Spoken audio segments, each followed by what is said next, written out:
안녕하십니까, 알림이 황희두입니다. 영상 시작에 앞서 구독, 좋아요, 알림 설정 미리 부탁드리겠습니다. 영상을 보시다가 일베나 뉴라이트와 비슷한 주장을 해서 이상함을 느낀 채널 혹은 커뮤니티, SNS 등등 언제든지 일베 의심되는 채널들 뉴스타즈 홈페이지에 많이 남겨주시길 바랍니다. 지금 폭삭 망해버린 윤석열 검찰총장, 최근에는 자리가 아니라 법치주의를 지키겠다 이런 주장을 해서 이게 또 논란이 되고 있는 상황인데요. 무슨 명언 제조기를 꿈꾸는 겁니까? 하늘을 우러러 한 점 부끄럼 없다든지, 무슨 살아있는 권력, 공정, 정의, 인권 등 그럴듯한 얘기들만 내뱉으면서 엄프를 열심히 하고는 있지만 씨알도 안 먹히는 것 같습니다. 언론에서도 악착같이 이렇게 윤석열 검찰총장을 옹호하는 듯한 보도를 내고 있죠. 국민은 추미애보다 윤석열 택했다. 자꾸 이렇게 대결 구도로 가는 것 자체가 말이 안 되는 겁니다. 누누이 말씀드리지만 예를 들어 언론사 부장하고 언론사 사장하고 자꾸 그렇게 대결 구도로 가면 그걸 회사에서 납득할 거라 보이십니까? 분노한 국민들 또한 내가 국민인데 추미애 장관을 선택했다 기레기야, 말없는 다수는 니들 프레임에 안 넘어간다, 추다르크 정말 잘하셨다, 이런 반응들을 보이고 있죠. 왜 그런 거겠습니까? 김종민 최고위원은 언론의 이런 말 같지도 않은 보도들에 대해서 언론의 윤석열 감싸기 전두환 이래 가장 극심하다, 이렇게 강력하게 비판의 목소리를 내기도 했습니다. 이런 막강한 권력 행사에 대해 언론의 감시는 과연 어떤지 묻고 싶다라며 문재인 정부, 추미애 장관, 조국 전 장관에 대한 비판이 과하다고 생각하지만 권력에 대한 비판이라 치고 넘어가겠다라며, 그러나 똑같은 권력기관인 윤석열 검찰을 지금 감싸고 뒷받침하는 건 언론의 역할이 아니죠. 일단 이것만 보더라도 여태까지 객관적이고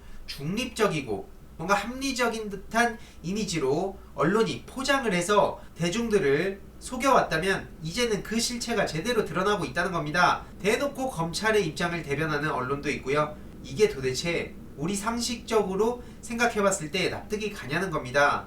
윤석열 검찰은 대한민국 검찰 사상 가장 강력한 검찰이죠. 물론 굳이 따지자면 지난 70년간 윤석열보다 더 막강한 권력을 가졌던 사람들도 있습니다. 그 흐름이 검사 동일체의 원칙에 의해서 하나로 뭉쳐져 있었기 때문에 여태까지는 이걸 무너뜨리지 못하고 있었던 거지만, 중요한 건 이 윤석열을 계기로 검찰의 내부도 많이 바뀔 거라 생각합니다. 과거에는 군 권력이 어마어마하지 않았습니까? 지금은 많이 약해졌지만 그때의 그 패턴이 지금 검찰로 고스란히 이어져 왔는데 이게 무너지고 있는 그 역사의 현장에 저희들이 있는 겁니다. 현직 법무부 장관을 수사하고 청와대를 압수수색하고 대통령의 국정 공약 집행도 서슴없이 수사하고 조국 전 장관 그리고 추미애 장관을 향한 것에 10분의 1의 잣대만으로 윤석열 검찰에 들이대서 과잉 수사, 감찰 거부 등을 절제하도록 하는 게 언론의 임무 아니겠습니까? 여기서 추미애 대 윤석열 이렇게 싸움을 구경하듯이 교묘하게 보도를 하고 있는데요. 명백히 말하자면 언론의 책임도 무지막지합니다. 심지어 최근에 기자들의 이런 발언도 공개가 됐죠. 장관님, 퇴근 무렵 전에 일방적으로 이렇게 브리핑하시겠다고 통보하시는 건 기자단에 대한 예의가 아니라고 생각합니다. 정식 항의드립니다. 아이 진짜 너무하네 진짜. 이게 대한민국 언론의 현실입니다. 아니 그럼 기자들한테 허락받고 브리핑해야 됩니까? 오늘 비가 오니까 내일로 미룹시다, 이런 식으로 기자랑 협상하고 브리핑하냐고요? 기자단에 대한 예의요? 당신들부터 먼저 예의를 갖추고 그리고 나서 예의 타령을 했으면 좋겠습니다. 조국 전 장관한테 어떤 짓들을 해왔는지 두 눈 부릅뜨고 우리가 다 지켜보고 아직까지 생생하게 기억하고 있는데 무슨 염치로 이런 얘기를 하는 겁니까? 나경원, 박근혜 이런 사람들 앞에만 가면 그렇게 공손해지던 사람들이 문재인 대통령 앞에만 가면 없던 용기도 만들어서라도 뭔가 건수를 올리려고 하는 거 아닙니까? 오죽하면 현직 판사도 대법원 윤석열 총장 고발하라, 판사는 바보인가? 이런 분노의 목소리가 나왔다고 하죠. 한마디로 법원 내에서 대법원이 윤석열을 고발해야 한다는 주장이 나온 건데요. 얼마나 검찰이 공소 유지에 자신이 없었으면 증거로 유죄 판결을 받으려는 게 아니라 판사의 무의식과 생활 습관인 성향을 이용해서 유죄 판결을 받으려고 했을까, 이런 생각을 했다는 겁니다. 이건 재판부를 조롱하겠다, 재판부 머리 위에 있겠다, 맞는 말입니다. 대놓고 판사를 무시한 검찰의 행태에 대해서 더 많은 판사들의 비판의 목소리가 나와야 정상이라 생각하고요. 중요한 것은 실제로 윤석열과 그 패거리들을 재판부에서도 별로 좋아하지 않는다고 하죠. 오죽하면 정경심 교수 재판 때에도 검찰이 대놓고 판사한테 큰 소리치고 어그로 끌고 그랬다는 거 아니겠습니까? 검찰공화국이란 말이 괜히 나온 게 아니죠. 그래서 필요하면 고발도 해달라라고 요청을 했다고 하고요. 서울중앙지법 김광준 주사도 이에 대해서 일반인이 정보를 수집하는 것과는 차원이 다른 문제라고 지적하며 특히 본인들이 기소한 사건에 대해 판결하는 법관에 대해 사찰하는 건 허용될 일이 아니라고 생각한다고 주장했습니다. 이건 대놓고 삼권 분립에 사법부 독립을 훼손시키는 것입니다. 네티즌들은 이에 대해 윤석열은 이제 빠져나갈 수 없다. 추미애 장관님 화이팅! 사찰당한 판사들이 가만히 있다는 게 이해가 안 된다. 법원이 검찰한테 목줄 잡혀서야 면이 안 설 듯 이런 반응들을 보이고 있죠. 경향에서는 윤석열 총장 비위 혐의로 언급한 울산 조국 사건 대검 보고서에 무리야기 법관 내용 없다 이렇게 보도를 하기도 했는데요. 하지만 최근 법무부에서 알림 메시지를 또 보냈습니다.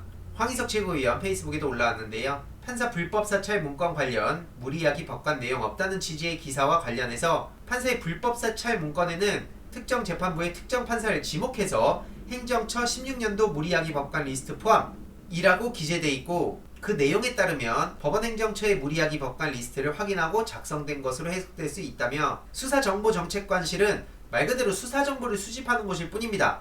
저렇게 판사의 개인 정보와 성향을 수집해서 검사들한테 배포하는 기구가 아니고요. 한마디로 검찰의 일방적 주장을 그대로 받아쓰기 한 이 언론의 민낯을 또 한 번 느낄 수 있었습니다.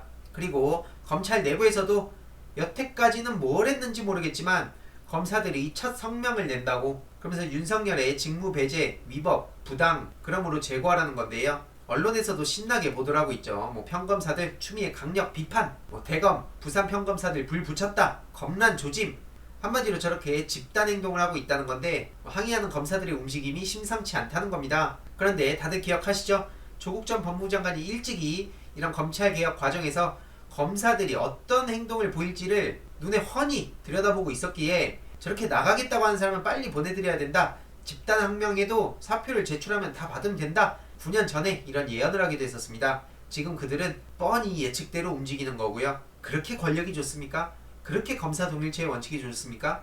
그렇게 수사 기소권 독점하는 게 좋습니까? 지금 심지어 동아일보에서는 누리꾼들 7년 전 조국 트윗 공유를 하면서 망신주기를 하려고 하고 있는데요. 대략 내용은 이런 겁니다. 조국 전 법무부 장관의 이런 트윗을 가져와서 망신을 주려는 건데 실제로 네티즌들은 이런 반응을 보이고 있죠. 이렇게 믿었던 사람한테 뒤통수를 맞았으니 조국 장관은 얼마나 저 인간이 원망스러울까? 이게 팩트죠. 저도 윤석열이 저런 사람인지 몰랐습니다. 아니 제가 무슨 신도 아니고 궁예도 아니고 어떻게 모든 걸 꿰뚫어 보겠습니까? 윤석열에 저렇게 사기에 낚였는데도 아직까지 윤석열을 그냥 덮어놓고 지지하라는 건 마치 그냥 나라가 망해도 새누리를 찍겠다던 그런 사람들의 이야기나 마찬가지라 생각합니다. 그건 말도 안 되는 거고요. 심지어 나경원 씨도 문재인 정권 윤석열 찍어내기 어쩌다 이 지경까지 왔나 이런 식으로 또 페이스북에 관심을 요구하고 있습니다. 그래서 제가 관심을 좀 드리려고 하는데 도저히 믿을 수 없는 일들이 계속해서 눈앞에서 벌어지고 있다라며 민주주의가 중대한 위기를 맞았다고 하는데요. 도저히 믿을 수 없는 일이겠죠. 본인들이 저렇게 낱낱이 실체가 드러나서 검찰과 손잡고 무너지는 날이 올 줄이야 예상했겠습니까? 국민의 머리 위에서 놀고 있다라고 생각했겠죠. 윤석열 검찰 무너지면 다음은 바로 나경원입니다. 서울시장이고 나발이고 조용히 계시는 게 좋을 것 같고요. 이명박 때가 그립습니까? 아니면 박근혜 때가 그립습니까? 이때는 몰랐겠죠. 하지만 이 두 범죄자들을 배출한 그 당에서 무슨 염치로 지금 대권 서울시장 부산시장 운운하는지 모르겠고요. 보시다시피 조국 전 법무부 장관의 따박따박 대응까지 이제는 완벽한 반격의 시간이 왔습니다. 이 기세를 몰아 민주당에서도 공수처 출범을 연내에 반드시 성공시키고 다음으로는 언론개혁에 목소리 내주실 것이라 믿습니다. 저 또한 끝까지 목소리 내도록 하겠습니다. 이번 내용도 유익했다면 구독, 좋아요, 알림 설정 그리고 멤버십 가입 정말 큰 힘이 된다는 점 다시 한번 말씀드리고 싶고요. 이 내용도 주위에 널리 공유 부탁드리겠습니다.